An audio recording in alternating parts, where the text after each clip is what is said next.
IPL ಇದು ಒಬ್ಬ ಸಾಮಾನ್ಯನನ್ನು super star ಮಾಡಲು ಸಾಧ್ಯವಿರುವಂತಹ ಲೀಗ್. ಉದಾಹರಣೆಗೆ ಸಂಜು ಸ್ಯಾಮ್ಸನ್, ಹಾರ್ದಿಕ್ ಪಾಂಡ್ಯ ಅಥವಾ ಬೂಮ್ರಾ, ಸಿರಾಜ್, ರಿಂಕು ಸಿಂಗ್ ಮುಂತಾದ ಅನೇಕ ಆಟಗಾರರು ಐಪಿಎಲ್ನಿಂದಲೇ ಬೆಳಕಿಗೆ ಬಂದ ಪ್ರತಿಭೆಗಳು. ಆದರೆ ಐಪಿಎಲ್ ಎಷ್ಟು ಸ್ಟಾರ್ ಆಟಗಾರರನ್ನ ನೀಡಿದೆಯೋ ಅದಕ್ಕಿಂತ ಹೆಚ್ಚು ಆಟಗಾರರ ಕೆರಿಯರ್ ಅನ್ನೇ ಮುಗಿಸುವಲ್ಲಿಯೂ ಕೂಡ ಹೆಸರುವಾಸಿಯಾಗಿದೆ. ಹೌದು, ಒಂದು ಕಾಲದಲ್ಲಿ ತಂಡದ ಸ್ಟಾರ್ ಆಟಗಾರರಾಗಿದ್ದ ಕೆಲವು ಆಟಗಾರರು ಐಪಿಎಲ್ನ ಬದಲಾದ ಫಾರ್ಮೆಟ್ ನಿಂದ ಹಾಗೂ ಅತಿಯಾದ ಕಾಂಪಿಟೇಷನ್ ನಿಂದಾಗಿ ಮೂಲೆ ಗುಂಪಾದರು.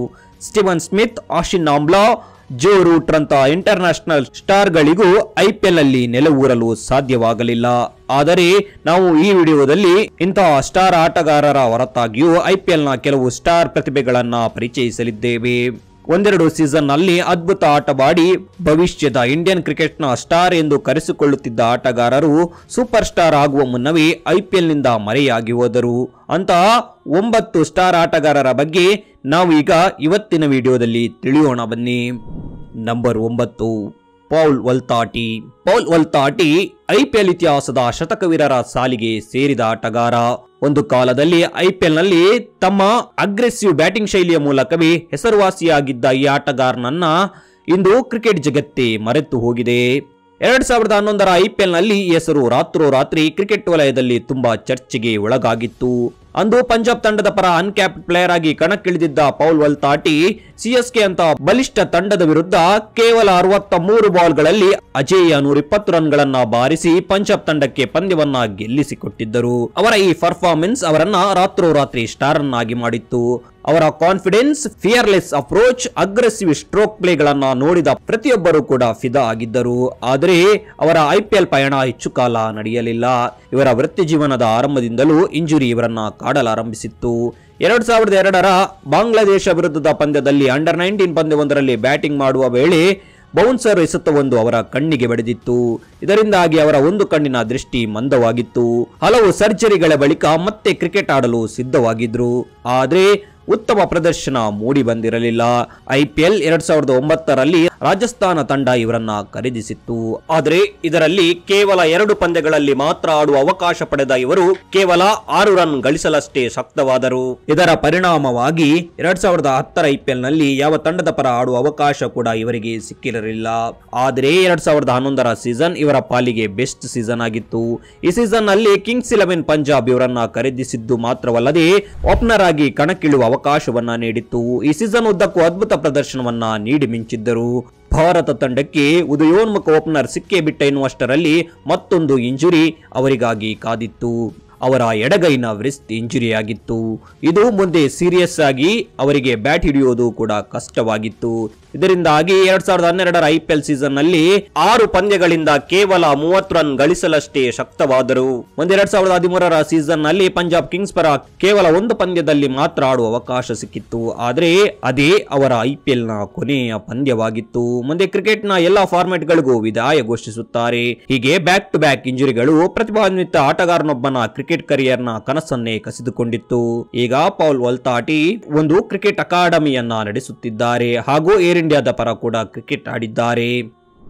ನಂಬರ್ 8, ಮನ್ವಿಂದರ್ ಬಿಸ್ಲಾ. ಅದು 2012ರ ಐಪಿಎಲ್ ನ ಕೆಕೆಆರ್ ಹಾಗೂ ಸಿಎಸ್ಕೆ ನಡುವಿನ ರೋಚಕ ಪಂದ್ಯ. ಮೊದಲು ಬ್ಯಾಟಿಂಗ್ ಮಾಡಿದ್ದ ಧೋನಿ ಪಡೆ ಕೆಕೆಆರ್ ಗೆ 191 ರನ್ಗಳ ಬೃಹತ್ ಟಾರ್ಗೆಟ್ ನೀಡಿತ್ತು. ಟಾರ್ಗೆಟ್ ಅನ್ನ ಬೆನ್ನಟ್ಟಲು ಕಣಕ್ಕಿಳಿದ ಕೆಕೆಆರ್ ಪರ ಗಂಭೀರ್ ಕೇವಲ 2 ರನ್ ಗಳಿಸಿ ಔಟ್ ಆದಾಗ ಎಲ್ಲರೂ ಕೆಕೆಆರ್ ಕೈಯಿಂದ ಪಂದ್ಯ ಕೈತಪ್ಪಿತ್ತು ಎಂದು ಭಾವಿಸಿದ್ದರು. ಆದರೆ ಅಲ್ಲೊಬ್ಬ ಯುವ ಆಟಗಾರ ಅಂದು ಸಿಎಸ್ಕೆ ವಿರುದ್ಧ ಸಿಡಿದು ನಿಂತಿದ್ದ. ಆತನ ಹೆಸರೇ ಮನ್ವಿಂದರ್ ಬಿಸ್ಲಾ.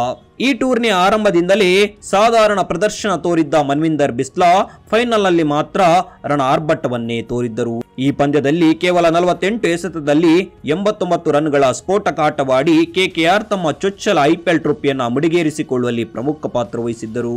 ಇವರ ಈ ಪ್ರದರ್ಶನವನ್ನ ನೋಡಿದ ಕೆಕೆಆರ್ ತಮಗೆ ಮುಂದಿನ ಸೀಸನ್ಗೆ ಒಬ್ಬ ಸ್ಫೋಟಕ ಆಟಗಾರ ಸಿಕ್ಕಿದ್ದಾನೆ ಎಂದು ಖುಷಿ ಪಟ್ಟಿತ್ತು. ಆದರೆ 2013ರಲ್ಲಿ ಅವರಿಂದ ನಿರೀಕ್ಷೆಗೆ ತಕ್ಕ ಪ್ರದರ್ಶನ ಮೂಡಿ ಬಂದಿರಲಿಲ್ಲ. ಈ ಸೀಸನ್ ನಲ್ಲಿ 14 ಪಂದ್ಯಗಳಿಂದ 255 ರನ್ ಗಳಿಸಿದ್ದರು. ಮುಂದೆ ಸ್ಥಿರ ಪ್ರದರ್ಶನದ ಕೊರತೆ ಹಾಗೂ ತಂಡಕ್ಕೆ ಯುವ ಆಟಗಾರರ ಆಗಮನದಿಂದಾಗಿ ಮನ್ವಿಂದರ್ ಬಿಸ್ಲಾ ಅವರನ್ನ ತಂಡದಲ್ಲಿ ಮೂಲೆ ಗುಂಪು ಮಾಡಲಾಯಿತು. 2014ರ ಸೀಸನ್ ನಲ್ಲಿ ಕೇವಲ 1 ಪಂದ್ಯದಲ್ಲಿ ಮಾತ್ರ ಆಡುವ ಅವಕಾಶ ಪಡೆದುಕೊಂಡ ಇವರು ಕೇವಲ 3 ರನ್ಗಳನ್ನಷ್ಟೇ ಗಳಿಸಿಕೊಂಡಿದ್ದರು. ಮುಂದೆ KKR ಇವರನ್ನ ತಂಡದಿಂದ ಕೈಬಿಟ್ಟಿತ್ತು. ಹಾಗೂ 2015ರಲ್ಲಿ RCB ತಂಡ ಸೇರಿಕೊಂಡ ಇವರು 2 ಪಂದ್ಯಗಳನ್ನಾಡಿ ಕೇವಲ 37 ರನ್ಗಳನ್ನಷ್ಟೇ ಗಳಿಸಿಕೊಂಡರು. ಇದಾದ ನಂತರ ಮುಂದೆಂದೂ IPLನಲ್ಲಿ ಕಾಣಿಸಿಕೊಳ್ಳಲೇ ಇಲ್ಲ. ಸದ್ಯ ಡೊಮೆಸ್ಟಿಕ್ ಕ್ರಿಕೆಟ್ನಲ್ಲಿ ಗೋವಾ ಪರ ಆಡುತ್ತಿದ್ದಾರೆ ಹಾಗೂ ಕಮೆಂಟರಿಯಲ್ಲೂ ಕೂಡ ತೊಡಗಿಕೊಂಡಿದ್ದಾರೆ. ನಂಬರ್ 7 ಸೌರಭ್ ತಿವಾರಿ. IPLನ ಮರೆತು ಹೋದ ಹೀರೋಗಳ ಸಾಲಿನಲ್ಲಿ ಸೌರಭ್ ತಿವಾರಿ ಅವರನ್ನ ಹೇಗೆ ಮರೆಯಲು ಸಾಧ್ಯ? ಇವರನ್ನ ಲೆಫ್ಟ್ ಹ್ಯಾಂಡ್ ಧೋನಿ ಎಂದೇ ಕರೆಯಲಾಗುತ್ತಿತ್ತು. ಧೋನಿಯಂತೆ ಲುಕ್ ಹಾಗೂ ಹೇರ್ ಸ್ಟೈಲ್ ಹೊಂದಿದ್ದ ಈ ಆಟಗಾರ ಧೋನಿಯಂತೆ ಬ್ಯಾಟಿಂಗ್ ನಲ್ಲೂ ಸಿಕ್ಸರ್ಗಳ ಮೆರವಣಿಗೆಯನ್ನ ಹೊರಡಿಸುತ್ತಿದ್ದರು. 2008ರಲ್ಲಿ ಮುಂಬೈ ಇಂಡಿಯನ್ಸ್ ಸೇರಿಕೊಂಡಿದ್ದ ಈ ಆಟಗಾರ ಮೊದಲ 2 ವರ್ಷ ಬೆಂಚ್ಗೆ ಸೀಮಿತವಾಗಿದ್ದರು. ಕೊನೆಗೂ 2010ರ ಸೀಸನ್ ನಲ್ಲಿ ಇವರಿಗೆ ತಂಡದಲ್ಲಿ ಆಡುವ ಅವಕಾಶ ಸಿಕ್ಕಿತ್ತು. ಈ ಸೀಸನ್ ನಲ್ಲಿ ಸಿಕ್ಕ ಅವಕಾಶವನ್ನ ಸದುಪಯೋಗಪಡಿಸಿಕೊಂಡ ಇವರು 16 ಪಂದ್ಯದಿಂದ 419 ರನ್ಗಳನ್ನ ಗಳಿಸಿ ಮಿಂಚಿದ್ದರು. ಈ ಮೂಲಕ ಈ ಸೀಸನ್ ನಲ್ಲಿ ಮುಂಬೈ ಪರ ಸಚಿನ್ ತೆಂಡೂಲ್ಕರ್ ಬಳಿಕ 2ನೇ ಅತಿ ಹೆಚ್ಚು ರನ್ ಗಳಿಸಿದ ಆಟಗಾರನಾಗಿ ಹೊರಹೊಮ್ಮಿದ್ದರು. ಸೌರಭ್ ತಿವಾರಿಯ batting style, finishing ability, aggressive batting ನೋಡಿ ಇವರನ್ನ ಭವಿಷ್ಯದ ಮಿಡಲ್ ಆರ್ಡರ್ ಸ್ಟಾರ್ ಎಂದೇ ಕರೆಯಲಾಗುತ್ತಿತ್ತು. ಎಲ್ಲರ ನಿರೀಕ್ಷೆಯಂತೆ ಇವರು ತಮ್ಮ ಸ್ಥಿರ ಪ್ರದರ್ಶನವನ್ನ ಮುಂದುವರಿಸಿದ್ದರು. ಇದರಿಂದಾಗಿ 2010ರಲ್ಲಿ ಎಮರ್ಜಿಂಗ್ ಪ್ಲೇಯರ್ ಆಗಿ ಹೊರಹೊಮ್ಮಿದ್ದರು. 2010ರ IPLನ ಅದ್ಭುತ ಪ್ರದರ್ಶನದ ಬಳಿಕ ಅವರಿಗೆ ಭಾರತ ಏಕದಿನ ತಂಡದಲ್ಲಿ ಆಡುವ ಅವಕಾಶ ಸಿಕ್ಕಿತ್ತು. ಮುಂದೆ 2011ರ ಆಕ್ಷನ್ ನಲ್ಲಿ RCB ತಂಡ ಇವರನ್ನ ಬರೋಬ್ಬರಿ 7 ಕೋಟಿ 32 ಲಕ್ಷ ಕೊಟ್ಟು ಖರೀದಿಸಿತ್ತು. ಆದರೆ ಅವರ 2010ರ ಫಾರ್ಮ್ 2011ರ ಸೀಸನ್ ನಲ್ಲಿ ಕಾಣಿಸಿಕೊಳ್ಳಲೇ ಇಲ್ಲ. ಈ ಸೀಸನ್ ನಲ್ಲಿ 16 ಪಂದ್ಯಗಳನ್ನು ಆಡಿದ ಇವರು ಕೇವಲ 187 ರನ್ಗಳನ್ನಷ್ಟೇ ಗಳಿಸಿ ನಿರಾಸೆ ಮೂಡಿಸಿದ್ದರು. ಮುಂದೆ 2012 ಹಾಗೂ 2013ರ ಸೀಸನ್ ನಲ್ಲೂ ಇವರ ಪ್ರದರ್ಶನ ಇಳಿಮುಖವಾಗಿಯೇ ಸಾಗಿತ್ತು. ಇದರಿಂದಾಗಿ RCB ಅವರನ್ನ ತಂಡದಿಂದ ಡ್ರಾಪ್ ಮಾಡಿತ್ತು. ಮುಂದೆ ಇವರು ಡೆಲ್ಲಿ ಹಾಗೂ ಪುಣೆ ತಂಡದಲ್ಲಿ ಆಡುವ ಅವಕಾಶವನ್ನು ಪಡೆದುಕೊಂಡರೂ ಕೂಡ ಅಲ್ಲೂ ಕೂಡ ಅವರಿಗೆ ಯಾವುದೇ ಕಮಾಲ್ ಮಾಡಲು ಸಾಧ್ಯವಾಗಲಿಲ್ಲ.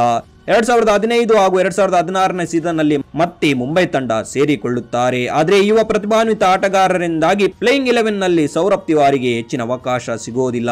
ಅದಾದ ನಂತರ ಕೆಲ ಸೀಸನ್ ಅವರು IPL ನಿಂದ ಕಣ್ಮರೆಯಾಗಿದ್ದರು. ಅವರ ಕರಿಯರ್ ಮುಗಿದೇ ಹೋಯಿತು ಅನ್ನುವಷ್ಟರಲ್ಲಿ 2020ರಲ್ಲಿ ಮುಂಬೈ ತಂಡ ಮತ್ತೆ ಇವರನ್ನ ಖರೀದಿಸುತ್ತೆ. ಆದರೆ ಕೆಲ ಪಂದ್ಯದಲ್ಲಿ ಉತ್ತಮ ಪ್ರದರ್ಶನವನ್ನ ನೀಡಿದರೂ ಕೂಡ ಹೆಚ್ಚಿನ ಪಂದ್ಯಗಳಲ್ಲಿ ಅವರಿಗೆ ಅವಕಾಶ ಸಿಗುವುದಿಲ್ಲ. ಅದಾದ ನಂತರ ಅವರು IPL ನಿಂದ ದೂರವಾಗುತ್ತಾರೆ ಹಾಗೂ ಎಲ್ಲ ಫಾರ್ಮೆಟ್ ನ ಕ್ರಿಕೆಟ್ಗೂ ವಿದಾಯ ಘೋಷಿಸುತ್ತಾರೆ. ಹೀಗೆ IPL ನ ಭವಿಷ್ಯದ ತಾರೆಯಾಗುವ ಭರವಸೆ ಹುಟ್ಟಿಸಿದ್ದ ಆಟಗಾರ ಕ್ರಿಕೆಟ್ ನಿಂದಲೇ ಮರೆಯಾಗುತ್ತಾರೆ. ನಂಬರ್ 6 ಧವಾಲ್ ಕುಲಕರ್ಣಿ. ಧವಾಲ್ ಕುಲಕರ್ಣಿ ಒಂದು ಕಾಲದಲ್ಲಿ ಭಾರತದ ಪ್ರತಿಭಾನ್ವಿತ ಪೇಸ್ ಬೌಲರ್ಗಳ ಸಾಲಿನಲ್ಲಿದ್ದರು. ಉತ್ತಮ ಫೇಸ್ ಜೊತೆಗೆ ನಿಖರ ಸ್ಪಿನ್ ಮಾಡಬಲ್ಲ ಸಾಮರ್ಥ್ಯ ಕೂಡ ಇವರಲ್ಲಿತ್ತು. ರಣಜಿ ತಂಡದಲ್ಲಿ ಇವರ ಅದ್ಭುತ ಪ್ರದರ್ಶನದಿಂದಾಗಿ ಇವರು ಮುಂಬೈ ತಂಡಕ್ಕೆ ಎಂಟ್ರಿ ಕೊಟ್ಟಿದ್ದರು. ಈ ಸೀಸನ್ ನಲ್ಲಿ ತಂಡದಲ್ಲಿ ಆಡುವ ಅವಕಾಶವನ್ನ ಕೂಡ ಪಡೆದುಕೊಂಡ ಇವರು 10 ಪಂದ್ಯದಿಂದ 11 ವಿಕೆಟ್ ಪಡೆದು ತಮ್ಮ ಪ್ರಭಾವ ಬೀರಿದ್ದರು. ಜಹೀರ್ ಖಾನ್, ಲಸಿತ್ ಮಾಲಿಂಗಾರಂತಹ ಲೆಜೆಂಡರಿ ಬೌಲರ್ಗಳಿದ್ದ ಈ ತಂಡದಲ್ಲಿ ಇವರ ಈ ಪ್ರದರ್ಶನ ಮೆಚ್ಚುಗೆ ಗಳಿಸಿತ್ತು. 2008ರಿಂದ 2013ರವರೆಗೆ ಮುಂಬೈ ತಂಡದಲ್ಲಿ ಆಡಿದ್ದ ಇವರು 33 ಪಂದ್ಯಗಳನ್ನಾಡಿ 36 ವಿಕೆಟ್ ಪಡೆದಿದ್ದರು. ಮುಂದೆ 2014ರ IPL ಆಕ್ಷನ್ ನಲ್ಲಿ ಇವರನ್ನ 1 ಕೋಟಿ 10 ಲಕ್ಷ ಮೊತ್ತಕ್ಕೆ ರಾಜಸ್ಥಾನ ತಂಡ ತಮ್ಮ ತಂಡಕ್ಕೆ ಸೇರಿಸಿಕೊಂಡಿತ್ತು. ಆ ಸೀಸನ್ ನಲ್ಲಿ 8 ಪಂದ್ಯಗಳನ್ನ ಆಡಿ 6 ವಿಕೆಟ್ ಪಡೆದುಕೊಂಡಿದ್ದರು. ಇವರ ಬೌಲಿಂಗ್ ಎಬಿಲಿಟಿಯನ್ನ ನೋಡಿ ಇವರನ್ನ ಭಾರತ ತಂಡಕ್ಕೆ ಆಯ್ಕೆ ಮಾಡಲಾಗುತ್ತೆ. ಇದರಿಂದಾಗಿ ಧವಾಲ್ ಕುಲಕರ್ಣಿಯ ಕಾನ್ಫಿಡೆನ್ಸ್ ಇಮ್ಮಡಿಯಾಗಿತ್ತು. ಮುಂದೆ 2015ರ IPL ಸೀಸನ್ ನಲ್ಲಿ 11 ಪಂದ್ಯಗಳಿಂದ 13 ವಿಕೆಟ್ ಪಡೆದು ಮಿಂಚುತ್ತಾರೆ. ಆದರೆ ಮುಂದೆ ರಾಜಸ್ಥಾನ ತಂಡ ಮ್ಯಾಚ್ ಫಿಕ್ಸಿಂಗ್ ಕಾರಣದಿಂದಾಗಿ ಬ್ಯಾನ್ ಆದ ಕಾರಣ ಧವಾಲ್ ಕುಲಕರ್ಣಿ ಹೊಸತಾಗಿ IPLಗೆ ಎಂಟ್ರಿ ಕೊಟ್ಟ ಸುರೇಶ್ ರೈನಾ ನಾಯಕತ್ವದ ಗುಜರಾತ್ ಜೈಂಟ್ಸ್ ತಂಡವನ್ನ ಸೇರಿಕೊಳ್ಳುತ್ತಾರೆ. ಈ ತಂಡದಲ್ಲೂ ಕಮಾಲ್ ಮಾಡಿದ ಇವರು 14 ಪಂದ್ಯಗಳಿಂದ 18 ವಿಕೆಟ್ ಪಡೆದು ಮಿಂಚುತ್ತಾರೆ. ಅದರಲ್ಲೂ RCB ವಿರುದ್ಧದ ಪಂದ್ಯದಲ್ಲಿ 14 ರನ್ ಅನ್ನ ಬಿಟ್ಟುಕೊಟ್ಟು 4 ವಿಕೆಟ್ ಪಡೆದು ಅಬ್ಬರಿಸುತ್ತಾರೆ. ಈ ಸೀಸನ್ ಅವರ ಕರಿಯರ್ನ ಬೆಸ್ಟ್ ಸೀಸನ್ ಆಗಿತ್ತು. 2016ರವರೆಗೆ ಟಾಪ್ ಬೌಲರ್ ಆಗಿದ್ದ ಇವರು ಮುಂದೆ ಇಂಚುರಿಗೆ ತುತ್ತಾಗಿ ಲಯ ಕಳೆದುಕೊಳ್ಳುತ್ತಾರೆ. ಕೊನೆಯ ಬಾರಿಗೆ 2021ರ IPL ನಲ್ಲಿ ಮುಂಬೈ ತಂಡದ ಪರ ಕಾಣಿಸಿಕೊಂಡಿದ್ದರು. ಆ ಸೀಸನ್ ನಲ್ಲಿ ಕೇವಲ 1 ಪಂದ್ಯದಲ್ಲಿ ಮಾತ್ರ ಆಡುವ ಅವಕಾಶವನ್ನ ಪಡೆದುಕೊಂಡಿದ್ದರು. ನಂತರ ಅವರನ್ನ ಪ್ಲೇಯಿಂಗ್ 11 ನಿಂದ ಡ್ರಾಪ್ ಮಾಡಲಾಗಿತ್ತು. ಮುಂದಿನ ಸೀಸನ್ ಗಳಲ್ಲಿ ಅನ್ಸೋಲ್ಡ್ ಆಗುತ್ತಾ ಸಾಗಿದ್ದರು. ಹೀಗೆ ಧವಾಲ್ ಕುಲಕರ್ಣಿ IPL ನಿಂದ ಮರೆಯಾದರು. ನಂಬರ್ 5 ಕಮ್ರಾನ್ ಖಾನ್. IPL ನಲ್ಲಿ ತಮ್ಮ ವಿಶೇಷ ಬೌಲಿಂಗ್ ಆಕ್ಷನ್ ಮೂಲಕವೇ ಗಮನ ಸೆಳೆದಿದ್ದ ಈ ವೇಗಿ ಒಂದು ಕಾಲದಲ್ಲಿ ಸೆನ್ಸೇಷನ್ ಆಗಿದ್ದರು. ಇವರು ವಿಶೇಷ ಬೌಲಿಂಗ್ ಜೊತೆಗೆ ರಿವರ್ಸ್ ಸ್ವಿಂಗ್ ಮಾಡುವ ಸಾಮರ್ಥ್ಯವನ್ನು ಕೂಡ ಹೊಂದಿದ್ದರು. ಉತ್ತರ ಪ್ರದೇಶದ ಹಳ್ಳಿಯೊಂದರ ಬಡ ಕುಟುಂಬದಿಂದ ಬಂದಿದ್ದ ಈ ಹುಡುಗ ಯಾವುದೇ ಕೋಚಿಂಗ್ ಇಲ್ಲದೆ ತನ್ನ ಪ್ರತಿಭೆಯಿಂದಲೇ ಐಪಿಎಲ್ ಜಗತ್ತಿಗೆ ಕಾಲಿಟ್ಟಿದ್ದ. ಕ್ರಿಕೆಟ್ ಆಡಬೇಕೆನ್ನುವ ಜಿದ್ದು ಈತನನ್ನ ಐಪಿಎಲ್ ವೇದಿಕೆಗೆ ತಂದು ನಿಲ್ಲಿಸಿತ್ತು. ರಾಜಸ್ಥಾನ ರಾಯಲ್ಸ್ ತಂಡದ ಸ್ಕೌಟಿಂಗ್ ತಂಡ ಪ್ರಾಕ್ಟೀಸ್ ಮ್ಯಾಚ್ ನಲ್ಲಿ ಈತನ ಬೌಲಿಂಗ್ ಅನ್ನ ನೋಡಿ ಪ್ರಭಾವಿತರಾಗಿ ಐಪಿಎಲ್ ನಲ್ಲಿ ತಮ್ಮ ತಂಡಕ್ಕೆ ಸೇರಿಸಿಕೊಂಡಿತು. 2009ರಲ್ಲಿ ಕಮ್ರಾನ್ ಖಾನ್ ಐಪಿಎಲ್ಗೆ ಪಾದಾರ್ಪಣೆ ಮಾಡುತ್ತಾರೆ. ನಿರೀಕ್ಷೆಯಂತೆ ಎಲ್ಲರ ಉಬ್ಬೇರಿಸುವಂತೆ ತಮ್ಮ ವೇಗದ ಬೌಲಿಂಗ್ ಮೂಲಕ ಗಮನ ಸೆಳೆಯುತ್ತಾರೆ.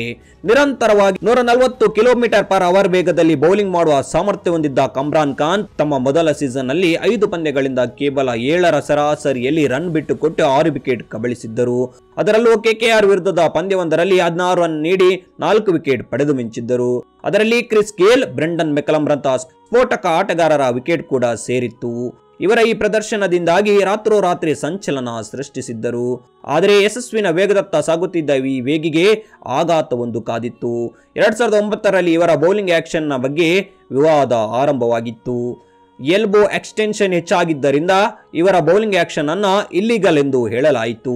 ಹೀಗೆ ಸರಿಪಡಿಸಿಕೊಳ್ಳಲು ಸ್ವಲ್ಪ ಸಮಯವನ್ನು ಕೂಡ ನೀಡಲಾಯಿತು. ಮುಂದೆ ತಮ್ಮ ಆಕ್ಷನ್ ಅನ್ನ ಸರಿಪಡಿಸಿಕೊಂಡರೂ ಕೂಡ ಅವರ ಬೌಲಿಂಗ್ ಸ್ಪೀಡ್ ಹಿಂದಿಗಿಂತ ತುಂಬಾನೇ ಕಡಿಮೆಯಾಗಿತ್ತು. ಆದ್ದರಿಂದ ತಂಡಕ್ಕಾಗಿ ಹೆಚ್ಚಿನ ಇನ್ಫ್ಯಾಕ್ಟ್ ಮಾಡಲು ಸಾಧ್ಯವಾಗಲಿಲ್ಲ.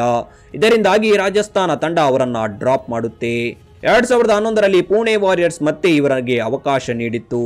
ಆದರೆ ಅವರಿಗೆ ತಮ್ಮ ಹಳೆಯ ಫಾರ್ಮ್ ನಲ್ಲಿ ಕಂಡುಕೊಳ್ಳಲು ಸಾಧ್ಯವಾಗಲಿಲ್ಲ. ಹೀಗೆ ಈ ಸೀಸನ್ ನಲ್ಲಿ ಕೇವಲ 1 ಪಂದ್ಯ ಮಾತ್ರ ಆಡಿ ನಂತರ ತಂಡದಿಂದ ಡ್ರಾಪ್ ಆಗಿದ್ದರು. ಅದಾದ ನಂತರ ಮುಂದೆಂದೂ ಅವರು ಐಪಿಎಲ್ ನಲ್ಲಿ ಕಾಣಿಸಿಕೊಳ್ಳಲಿಲ್ಲ. ಒಂದು ವೇಳೆ ಅವರಿಗೆ ಸರಿಯಾದ ಟ್ರೈನಿಂಗ್ ಹಾಗೂ ಪ್ರೋತ್ಸಾಹ ನೀಡಿದ್ದರೆ ರಾಷ್ಟ್ರೀಯ ತಂಡಕ್ಕೂ ಒಬ್ಬ ರಣಬಿಗೇಗಿ ಸಿಗುತ್ತಿದ್ದನೇನು. ಆದರೆ ಈ ವಿಷಯದಲ್ಲಿ ಅದು ಸಾಧ್ಯವಾಗಲಿಲ್ಲ. ನಂಬರ್ 4 ರಾಹುಲ್ ಶರ್ಮಾ. ಐಪಿಎಲ್ನ ಮರೆತು ಹೋದ ಅಂಡರ್ ರೇಟೆಡ್ ಸ್ಪಿನ್ನರ್ಗಳ ಬಗ್ಗೆ ಯೋಚಿಸುವಾಗ ಮೊದಲಿಗೆ ನೆನಪಿಗೆ ಬರೋದೇ ರಾಹುಲ್ ಶರ್ಮಾ. ಒಂದು ಕಾಲದಲ್ಲಿ ಭಾರತದ ಉದಯೋನ್ಮುಖ ಲೆಗ್ ಸ್ಪಿನ್ನರ್ ಆಗಿ ಹೊರಹೊಮ್ಮಿದ್ದ ರಾಹುಲ್ ಶರ್ಮಾ ದುಸ್ರಾ ಹಾಗೂ ಫ್ಲಿಫರ್ ನಂತಹ ಸ್ಪಿನ್ ವೇರಿಯೇಷನ್ ಗಳನ್ನ ತಮ್ಮ ಬತ್ತಳಿಕೆಯಲ್ಲಿ ಹೊಂದಿದ್ದರು.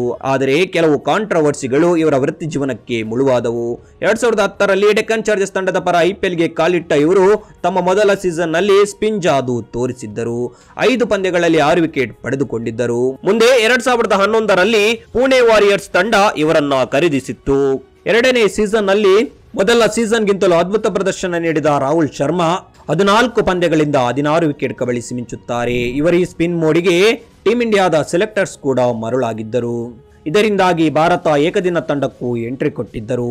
ಇವರ ಈ ಸ್ಪಿನ್ ವೇರಿಯೇಷನ್ ಗಳಿಂದಾಗಿ ಇವರು ಇನ್ನಷ್ಟು ಪ್ರಭಾವಶಾಲಿಯಾಗಿ ಕ್ರಿಕೆಟ್ ನಲ್ಲಿ ಮುಂದುವರಿಯುತ್ತಾರೆ ಎಂದು ಎಲ್ಲರೂ ಭಾವಿಸಿದ್ದರು. ಆದರೆ 2012ರಲ್ಲಿ ಅವರಿಂದ ನಿರೀಕ್ಷೆಗೆ ತಕ್ಕ ಪ್ರದರ್ಶನ ಬಂದಿರಲಿಲ್ಲ. ಇದರ ಜೊತೆಗೆ ಮತ್ತೊಂದು ವಿವಾದಕ್ಕೆ ಸಿಕ್ಕಿಕೊಳ್ಳುತ್ತಾರೆ. ಮುಂಬೈನ ಒಂದು ರೇವ್ ಪಾರ್ಟಿಯಲ್ಲಿ ಡ್ರಗ್ಸ್ ವಿಚಾರದಲ್ಲಿ ಇವರ ಹೆಸರು ತಳುಕು ಹಾಕಿಕೊಂಡಿತ್ತು. ಇದಾದ ನಂತರ 2014ರಲ್ಲಿ ಡೆಲ್ಲಿ ಕ್ಯಾಪಿಟಲ್ಸ್ ತಂಡ ಇವರಿಗೆ ಮತ್ತೊಂದು ಅವಕಾಶ ಕಲ್ಪಿಸಿತ್ತು. ಆದರೆ ಈ ಸೀಸನ್ ನಲ್ಲಿ 2 ಪಂದ್ಯಗಳಲ್ಲಿ ಮಾತ್ರ ಅವಕಾಶ ಪಡೆದ ಇವರು ಹೆಚ್ಚಿನ ಪ್ರಭಾವ ಬೀರಲು ಸಾಧ್ಯವಾಗಿರಲಿಲ್ಲ. ಇದರಿಂದಾಗಿ ಮುಂದೆ ಕ್ರಿಕೆಟ್ ನಿಂದ ನಿಧಾನವಾಗಿ ದೂರ ಸರಿಯುತ್ತಾರೆ. ಸದ್ಯ ಇವರು ಡೊಮೆಸ್ಟಿಕ್ ಕ್ರಿಕೆಟ್ ನ ಪ್ರತಿಭೆಗಳಿಗೆ ಕೋಚಿಂಗ್ ನೀಡುತ್ತಿದ್ದು ಲೆಜೆಂಡ್ಸ್ ಕ್ರಿಕೆಟ್ ನಲ್ಲಿ ಕಾಣಿಸಿಕೊಳ್ಳುತ್ತಿದ್ದಾರೆ. ನಂಬರ್ 3 ಸ್ವಪ್ನಿಲ್ ಅಸ್ನೋಡ್ಕರ್. ವಾಮನ ಗಾತ್ರದ ಈ ಅಟ್ಯಾಕಿಂಗ್ ಬ್ಯಾಟ್ಸ್ಮನ್ 2008ರ ಸೀಸನ್ ನಲ್ಲಿ ತಮ್ಮ ಫಿಯರ್ಲೆಸ್ ಬ್ಯಾಟಿಂಗ್ ಮೂಲಕವೇ ಮನಮಾತಾಗಿದ್ದರು. ಇವರ ಐಪಿಎಲ್ ಕರಿಯರ್ ಕೂಡ ತುಂಬಾನೇ ಸ್ಫೂರ್ತಿದಾಯಕವಾಗಿತ್ತು. 2007-2008ರ ಸಾಲಿನ ರಣಜಿ ಟ್ರೋಫಿಯ ಸೀಸನ್ ನಲ್ಲಿ 71ರ ಸರಾಸರಿಯಲ್ಲಿ ಬರೋಬ್ಬರಿ 640 ರನ್ ಗಳಿಸಿದ್ದರು. ಅದರಲ್ಲೂ ರೈಲ್ವೇಸ್ ವಿರುದ್ಧದ ಪಂದ್ಯವೊಂದರಲ್ಲಿ ಅಜೇಯ 254 ರನ್ ಗಳಿಸಿ ಮಿಂಚಿದ್ದರು. ಈ ಅಸಾಧಾರಣ ಪ್ರದರ್ಶನದಿಂದಾಗಿ ರಾಜಸ್ಥಾನ ರಾಯಲ್ಸ್ ತಂಡ ಇವರನ್ನ ಐಪಿಎಲ್ ತಂಡಕ್ಕೆ ಸೇರಿಸಿಕೊಂಡಿತ್ತು. ಅಲ್ಲದೆ ಓಪನರ್ ಆಗಿ ಕಣಕ್ಕಿಳುವ ಅವಕಾಶವನ್ನ ಕಲ್ಪಿಸಿತ್ತು. ನಿರೀಕ್ಷೆಯಂತೆ ಸ್ಫೋಟಕ ಆಟವಾಡಿದ ಸ್ವಪ್ನಿಲ್ 9 ಪಂದ್ಯಗಳಿಂದ 133ರ ಉತ್ತಮ ಸ್ಟ್ರೈಕ್ ರೇಟ್ ನೊಂದಿಗೆ 311 ರನ್ ಗಳಿಸಿದ್ದರು. ಈ ಸೀಸನ್ ಅಲ್ಲಿ ರಾಜಸ್ಥಾನ ರಾಯಲ್ಸ್ ತಂಡ ಟ್ರೋಫಿಯನ್ನ ಮುಡಿಗೇರಿಸಿಕೊಳ್ಳುವಲ್ಲಿ ಇವರ ಪಾತ್ರ ಕೂಡ ಮಹತ್ವದಾಗಿತ್ತು. ಆದರೆ ಮೊದಲ ಸೀಸನ್ ನಲ್ಲಿದ್ದ ಫಾರ್ಮ್ 2ನೇ ಸೀಸನ್ ಅಲ್ಲಿ ಮುಂದುವರಿಯುವುದಿಲ್ಲ. ಈ ಸೀಸನ್ ನಲ್ಲಿ ಇವರಿಗೆ ಕೇವಲ 8 ಪಂದ್ಯಗಳಲ್ಲಿ ಮಾತ್ರ ಆಡುವ ಅವಕಾಶ ಸಿಕ್ಕಿತ್ತು ಹಾಗೂ ಕೇವಲ 98 ರನ್ ಗಳಿಸಲಷ್ಟೇ ಶಕ್ತರಾಗಿದ್ದರು. ಮುಂದೆ 2011ರ ಐಪಿಎಲ್ ನಲ್ಲಿ ಅನ್ಸೋಲ್ಡ್ ಆಗುತ್ತಾರೆ. 2014ರ ನಂತರ ಕ್ರಿಕೆಟ್ಗೆ ವಿದಾಯ ಘೋಷಿಸಿದ ಅವರು ಮುಂದೆ ಕೋಚಿಂಗ್ ಹಾಗೂ ಕಮೆಂಟರಿಯಲ್ಲಿ ತಮ್ಮ ಕರಿಯರ್ ಆರಂಭಿಸುತ್ತಾರೆ. ನಂಬರ್ 2 ಶಿವನೆಲ್ ಕೌಶಿಕ್.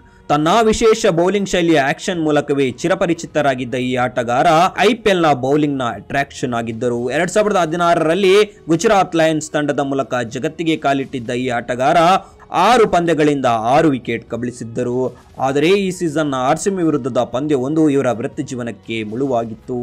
ಆ ಸೀಸನ್ನಲ್ಲಿ RCB ಆಟಗಾರರು ಭರ್ಜರಿ ಫಾರ್ಮ್ ನಲ್ಲಿದ್ದರು. ಅದರಲ್ಲೂ ಕೊಹ್ಲಿ ರನ್ ರಾಕ್ಷಸನಂತೆ ಅಬ್ಬರಿಸುತ್ತಾ ಮುನ್ನುಗ್ಗುತ್ತಿದ್ದರು. ಅದರಂತೆ ಗುಜರಾತ್ ಲಯನ್ಸ್ ವಿರುದ್ಧವೂ ಕೊಹ್ಲಿ ಆರ್ಭಟ ಮುಂದುವರೆದಿತ್ತು. ಸಿವಿಲ್ ಕೌಶಿಕ್ ರವರ ಒಂದೇ ಓವರ್ನಲ್ಲಿ ಕೊಹ್ಲಿ ಬರೋಬ್ಬರಿ 30 ರನ್ ಬಾರಿಸಿದ್ದರು. ಇದರಿಂದಾಗಿ ಕೌಶಿಕ್ ಅವರ ಆತ್ಮವಿಶ್ವಾಸವೇ ಕುಗ್ಗಿ ಹೋಗಿತ್ತು. ಅಲ್ಲದೆ ಈ ಪಂದ್ಯದಲ್ಲಿ ಅತಿ ಹೆಚ್ಚು ರನ್ ಬಿಟ್ಟುಕೊಟ್ಟ ಬೌಲರ್ ಎನಿಸಿಕೊಂಡಿದ್ದರು. ಇದಾದ ನಂತರ ಡೌನ್ ಫಾಲ್ ಶುರುವಾಗಿತ್ತು. ಇದರ ಹೊರತಾಗಿಯೂ ಮುಂದಿನ ಸೀಸನ್ನಲ್ಲಿ ಅವರಿಗೆ ಗುಜರಾತ್ ಪರ ಆಡುವ ಅವಕಾಶ ಸಿಕ್ಕಿತ್ತು.